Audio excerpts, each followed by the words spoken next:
மாண்புமிகு புரட்சி தலைவி அம்மா அவர்கள் பல்வேறு காலகட்டங்களில் பாரத பிரதமர் அவர்களுக்கு ஜல்லிக்கட்டு என்ற வீர விளையாட்டை நடத்துவதற்கு அனுமதி தர வேண்டும் என்று புரட்சி தலைவி அம்மா பல்வேறு கட்டங்களில் கடிதம் எழுதியிருக்கின்றார்கள்.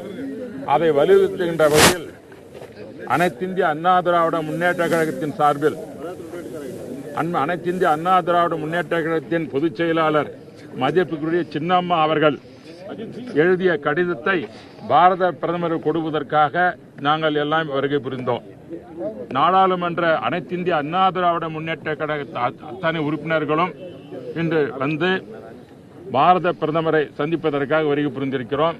அதன் அடிப்படையில் இப்பொழுது இந்த அலுவலகத்தில் அவருடைய பிரின்சிபால் செக்ரட்டரி மிஸ்ரா அவர்கள் எங்களை அழைத்து அந்த மனுவை பெற்றுக் கொண்டார்கள். பாரத பிரதமர் இன்று கென்யாவினுடைய பிரசிடென்ட் வந்திருப்பதன் காரணமாக அந்த நிகழ்ச்சியில் இருப்பதன் காரணமாக அவர் இந்த அவசரத்தை முன்னிட்டு இந்த கடிதத்தை வாங்கி வர சொன்னார்கள். அதன் மீது நடவடிக்கை எடுப்பதாக பாரத பிரதமர் இருப்பதாக மிஸ்ரா அவர்கள் எங்களிடம் அறிவித்திருக்கின்றார். அவருடைய பார்வைக்கு எடுத்துச் செல்லப்படும். எடுத்துச் சென்று இந்த கடிதத்தினுடைய பார்த்து என்ன நடவடிக்கை எடுக்க வேண்டுமோ அது நடவடிக்கை எடுப்பதாக அவருடைய பிரின்சிபால் மிஸ்ரா அவர்கள் எங்களுக்கு சொல்லியிருக்கின்றார்கள். இது குறித்து காலையிலே தியாபி அவர்களையும் அந்த அமைச்சர் அவர்களையும் நாங்கள் சந்தித்தோம். அப்பொழுதும் நாங்கள் சின்னம்மா அவர் கொடுத்த கடிதத்தை அவரிடம் கொடுத்து உடனடியாக ஜல்லிக்கட்டு என்ற அந்த வீர விளையாட்டை தமிழக பாரம்பரிய விளையாட்டை நடத்துவதற்கு அனுமதி தர வேண்டும் என்று வேண்டுகோள் வைத்திருக்கின்றோம். உச்சநீதிமன்றத்தில் இருந்தாலும் உச்சநீதி இருப்பதற்கு காரணம் முன்பு இருந்த அரசானது இந்த காளையை இந்த லிஸ்டில் சேர்த்திருப்பதன் காரணமாக அதை எடுக்க வேண்டும் என்று எடுத்து அவற்றை அதற்கு எந்த துன்பம் தருவதில்லை. அதை கடவுளாக தமிழக மக்கள் வழிபடுகிறார்கள் காளையை, அந்த பசுமாடுகளை எல்லாம். ஆகவே அது குடும்பத்தில் ஒரு அங்கமாக வைத்து ஒரு குடும்பத்தினுடைய உறுப்பினராக நாம் எல்லாம் குழந்தைகள் போல் பராமரிப்பது தான் காளைகளை பராமரிக்கின்றோம். அதன் அடிப்படையில் இதன் துன்புறுத்துவது கிடையாது. ஆகவே அது ஏதோ காளைகளை துன்புறுத்துகிறோம் என்பதை சொல்லுவதெல்லாம் தவறான செயல். அதை அவரை நன்றாக அதை வளர்த்து குழந்தை போல் வளர்த்து அதற்கு வேண்டிய அத்தனை சக்திகளையும் தந்து அந்த இனத்தை அந்த காளையினுடைய அந்த பசுவினுடைய இனத்தை வளர்ப்பதற்காகத்தான் இந்த வீர விளையாட்டு நடைபெறுகிறது. ஆகவே இந்த வீர விளையாட்டை நடத்துவதற்கு இந்த ஆண்டே உடனடியாக நடவடிக்கை மத்திய அரசு எடுக்க வேண்டும். உச்சநீதிமன்றம் இருந்தாலும் அதன் மீது அவசர சட்டத்தை கொண்டு வந்து அதை செய்யலாம் என்று தமிழகத்தினுடைய முன்னாள் நம்முடைய புரட்சித் தலைவி அம்மாவும் பல்வேறு கட்டங்களை தெரிவித்திருக்கிறார்கள். அதன் அடிப்படையிலும் கழகத்தின் பொதுச் செயலாளர் சின்னம்மா அவர்களும் அதே அடிப்படையில் கடிதத்தை தந்து அந்த அவசர சட்டத்தை கொண்டு வந்து இந்த ஆண்டே இப்பொழுது நடைபெறுகிற பொங்கல் விழாவிலே ஜல்லிக்கட்டு என்ற வீர விளையாட்டை தமிழகத்தில் நடத்துவதற்கு அனுமதி தர வேண்டும் என்ற கோரிக்கை வைத்திருக்கின்றோம். அதை பரிசீலனை செய்வதாக அரசு சொல்லியிருக்கிறது. சார், நீங்க அமைச்சரை இன்னைக்கு காலையில சந்திச்சு பேசிருக்கீங்க. தற்போது பிரதமர் அலுவலகத்திலையும் நீங்க மனு கொடுத்திருக்கீங்க. இன்னும் 2-3 நாட்கள்ல இந்த ஜல்லிக்கட்டு நடத்தப்பட வேண்டும். பொங்கல் திருநாள் நடைபெற இருக்கிறது. மத்திய அரசை பொறுத்தவரையில் தெளிவாக இன்னைக்கு மட்டும் இல்ல தொடர்ந்து சொல்லிட்டு இருக்காங்க. நேற்றுக்கு செய்தியாளரிடம் பேசிய மத்திய அமைச்சரும் தெளிவாக சொன்னார். உச்சநீதிமன்றத்தில் வழக்கு நிலுவையில் இருக்கிறது. தீர்ப்பு ஒத்திவைக்கப்பட்டிருக்கிறது. தீர்ப்பு வெளிவந்த பிறகுதான் சட்ட திருத்தம் கொண்டு வருவதை பற்றியோ அல்லது மத்திய அரசு ஜல்லிக்கட்டுல என்ன நிலைப்பாடு என்பது பற்றிய முடிவை எடுப்பதாக தெளிவாக கூறியிருக்கிறார். ஆனா நீங்க இன்னைக்கு மத்திய அமைச்சரையும் பிரதமர் அலுவலகத்திலையும் மனு கொடுத்திருக்கீங்க. இந்த ஆண்டு ஜல்லிக்கட்டு நடத்துவது தொடர்பாக மத்திய அரசு நடவடிக்கைகளை எடுக்கும் அப்படின்ற நம்பிக்கை இருக்கா? நாங்க தேர்ந்தெடுக்கப்பட்ட உறுப்பினர்கள் மக்களோட உணர்வுகளை தெரிவுபடுத்துவதற்காகத்தான் வந்திருக்கிறோம். அதை செய்ய வேண்டியது மத்திய அரசு. மத்திய அரசு முன்பு இருந்த மத்திய அரசு காலையில் கூட அமைச்சர் என்ன சொன்னாங்க, 2011 காங்கிரசும் திமுக இருந்த காலத்திலே அப்பொழுது ஜல்லிக்கட்டு அந்த நடத்துவதற்கு தடை ஏற்பட்டது. காரணம் அந்த பட்டியலிலே நம்முடைய காலையை சேர்த்ததன் காரணமாகத்தான் இந்த பிரச்சனை ஏற்பட்டு சொல்லியிருக்கிறார்கள். ஆகவே மத்திய அரசு தான் நடவடிக்கை எடுக்க வேண்டும். நாம் எதற்கெடுத்தாலும் சுப்ரீம் கோர்ட்டில் படி சொல்வது தவறு. ஏனென்றால் அந்த பட்டியல் இருப்பதன் காரணமாகத்தான் அந்த சொல்கிறார்கள்.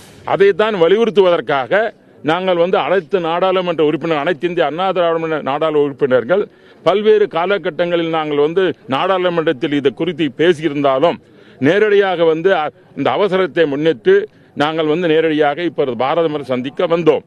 அவர் இப்பொழுது கென்யா பிரசிடென்ட் இருப்பது நிகழ்ச்சி இருப்பதன் காரணமாகவும் உடனடியாக நாங்கள் இந்த கருத்தை சொல்ல வேண்டியதன் காரணமாக அந்த அவசரத்தை முன்னிட்டு அவரும் அவருடைய பிரின்சிபால் செக்ரட்டரி மிஸ்ரா அவர்களை அழைத்து எங்களுடைய மனுக்களை பெற்று பரிசீலனை செய்வதாக சொல்லியிருக்கிறார்கள்.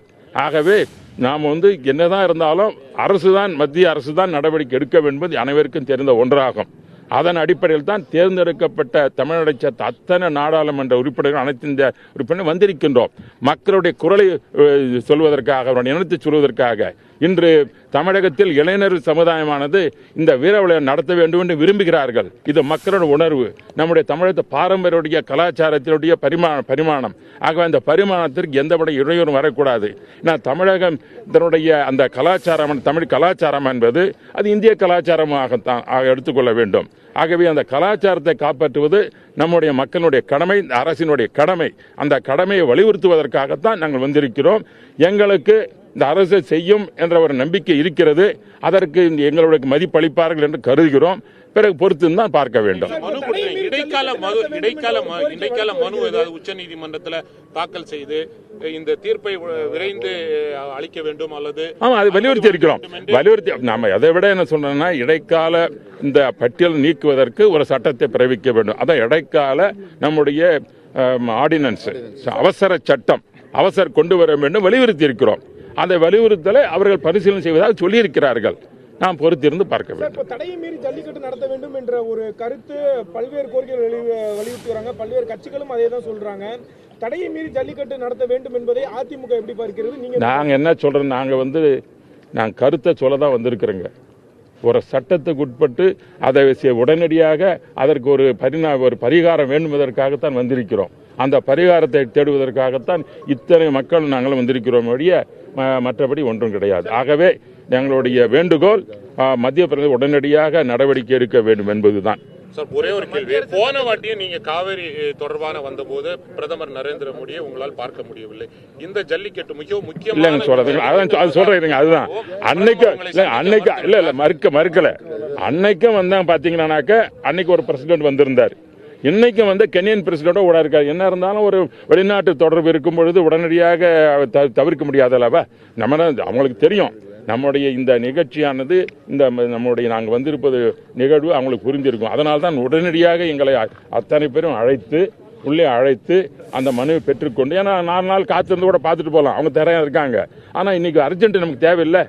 எல்லாம் காலம் தாழ்த்தக்கூடாது இல்லை, காலம் தாழ்த்தக்கூடாது என்பதற்காகத்தான் நாங்கள் ஒன்று நல்லபடியாக பிரதமர் 2 நாள் வெயிட் பண்ண நாளைக்கு பார்க்க தயாராக தான் இருப்பார். அப்படி ஒன்றும் பார்க்க முடியாது அவர் சொல்லலை. கோரிக்கை என்பது கடந்த 2 மாத காலமாகவே அதிமுக எம்பிக்களை உதாசீனப்படுத்துறது போல இருக்கு. இல்லை, உதாசீனப்படுத்தவில்லை, அது தவறான இது. ஏன்னா இது மாதிரி தவறான கருத்தை சொல்வதன் காரணமாக எந்த விதமான எந்த தீர்வும் ஏற்பட்டு விடாது, எந்த தீர்வு ஏற்பட்டு விடாது. அவர்கள் எங்களை உதாசீனப்படுத்தவில்லை. எங்களை உடன் அழைத்து தான் எத்தனை எம்பிகள் அழைத்திருக்கிறார்கள். அவர்களுக்கும் அதனுடைய முக்கியத்துவம் புரியும் என்று கருதுகிறோம். இது ஜனநாயக நாடு. ஜனநாயக நாட்டில் எங்களை கருத்தை வலியுறுத்தி வந்திருக்கிறோம். அவர் செய்வார் நம்பிக்கை இருக்கிறது. ஏங்க நீ திரும்ப சொல்றீங்களா? தமிழ்நாடு இந்தியாவில் தான் இருக்குது, அமெரிக்காவில் இருக்குது, என்ன நீங்க பேசுறீங்க? நான் திரும்ப கேட்கிறேன், நீங்க இதை பத்தி பேசுங்க.